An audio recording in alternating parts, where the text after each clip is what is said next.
Pause ce que tu es en train de faire et regarde la vérité en face. L'épreuve E4 du BTS GPME est le premier vrai test de ta crédibilité professionnelle. Ce n'est pas un examen scolaire, c'est un examen de survie en PME. La plupart d'entre vous vont se présenter avec des dossiers mous, des fiches incomplètes et un stress qui se lit sur votre visage. Pourquoi ? Parce que vous pensez que gérer un client, c'est juste répondre au téléphone. Si tu n'as pas compris que tu es là pour protéger la rentabilité et la pérennité de l'entreprise, tu as déjà perdu. Mais si tu es encore sur cette vidéo, c'est que tu veux le 15, le 18, voire le 20, fais une chose, écris GPME en commentaire et dis-moi quelle est ta plus grosse galère sur tes fiches E4. Je vais lire chaque commentaire et les meilleurs serviront de base à mon prochain coaching gratuit. Reste bien jusqu'à l'erreur 10, car c'est le détail invisible qui fait basculer les notes de 9 à 17. L'erreur 1, le dossier coquille vide. La première erreur, celle qui fatigue le jury, c'est le manque de profondeur de ton contexte. Si ta présentation de l'entreprise se limite à « c'est une PME de 20 salariés qui vend des fenêtres », tu es un touriste.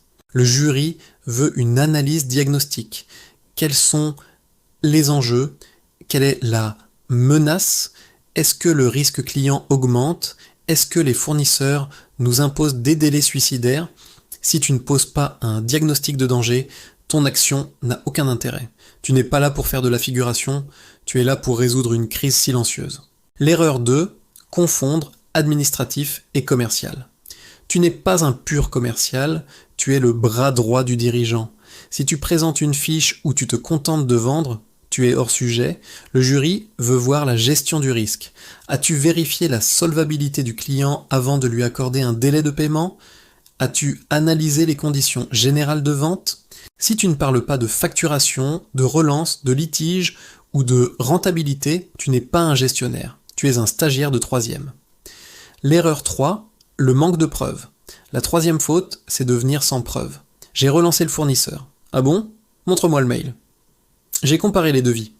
Montre-moi le tableau comparatif multicritères. Sans annexe professionnelle, tes paroles n'ont aucune valeur. Mais je sais, créer des annexes propres, ça prend un temps fou. C'est pour ça que j'ai créé le pack GPME Elite. Clique sur le lien dans la description tout de suite. Je t'offre mes modèles de fiches E4 complètes et des exemples d'annexes. Tableau de bord, lettres de relance, grilles d'analyse qui m'ont permis de décrocher des 15, 20 et plus. C'est du prêt à l'emploi. Télécharge-les maintenant et arrête d'inventer des documents la veille de l'examen. L'erreur 4, ignorer la négociation. 4e erreur, ne pas se préparer à la simulation. Le 4, c'est du théâtre d'entreprise. Si tu bafouilles, quand le jury joue le rôle du fournisseur mécontent, c'est fini. Tu dois maîtriser les techniques de réfutation. C'est trop cher, les délais sont trop longs. Tu dois avoir tes arguments dans ton sac. Si tu ne prépares pas tes scénarios de secours, tu vas te faire dévorer tout cru. Le jury veut voir du répondant, pas de la soumission. L'erreur 5, l'absence d'outils numériques. Erreur 5, présenter une gestion à l'ancienne, on est en 2026. Si tu ne parles pas de CRM, d'ERP, de signature électronique ou d'automatisation des relances, tu passes pour un fossile. Tu dois prouver que tu optimises la relation client avec les outils d'aujourd'hui. Comment gagnes-tu du temps ? Comment sécurises-tu la donnée ? Si tu n'utilises pas la technologie pour fiabiliser le processus, tu n'es pas un gestionnaire moderne, tu es un archiviste. L'erreur 6, ne pas analyser la rentabilité. 6e point, le plus grave pour un profil GPME. Oubliez l'argent. Tu as fait une super remise au client pour qu'il signe. Super, mais est-ce que c'est encore rentable pour la boîte ? Si tu n'as pas calculé la marge brute ou le coût de revient après ton action, le jury va t'atomiser. En PME, chaque euro compte. Ton rôle est de veiller au grain. Si tu ne parles pas de trésorerie et de cash flow, tu n'es pas dans le monde réel. L'erreur 7, une structure de fiches brouillonne. 7e erreur, l'organisation de tes fiches. Si le jury doit chercher les informations, il va s'agacer. Ta fiche doit être une autoroute, problématique, action, résultat, analyse critique. Chaque étape doit être limpide. Si ton dossier ressemble à un vrac de documents jetés au hasard, ta note ressemblera à un accident de la route. Sois structuré, soit carré, soit prévisible. L'erreur 8, le jargon mal maîtrisé. Erreur 8, le vocabulaire de pote. On a discuté avec le gars, on a fait un papier. C'est insupportable. Parle comme un expert. Utilise sourcing, cahier des charges, scoring fournisseur, encours client, affacturage. Je te rappelle encore une fois, si tu veux le lexique technique qui impose le respect instantanément, tout est dans le lien en description. Mes fiches contiennent le glossaire de survie pour chaque situation de l'E4. Clique, apprends-les par cœur et change de dimension intellectuelle. L'erreur 9, l'analyse réflexive inexistante.